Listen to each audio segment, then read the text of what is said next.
ধবধবে সাদা আর ঝরঝরে পোলাও তৈরির কিছু টিপস এবং ট্রিক্স আপনাদের সাথে আজকে শেয়ার করছি।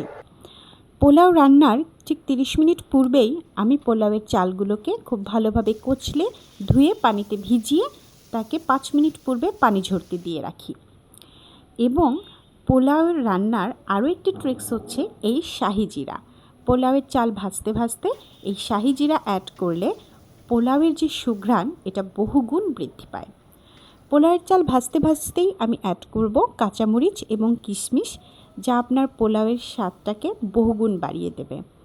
আর পানির ক্ষেত্রে খেয়াল রাখতে হবে যে পরিমাণ চাল ঠিক ওই কাপেরই ডবল পানিটা ব্যবহার করবেন গরম পানি।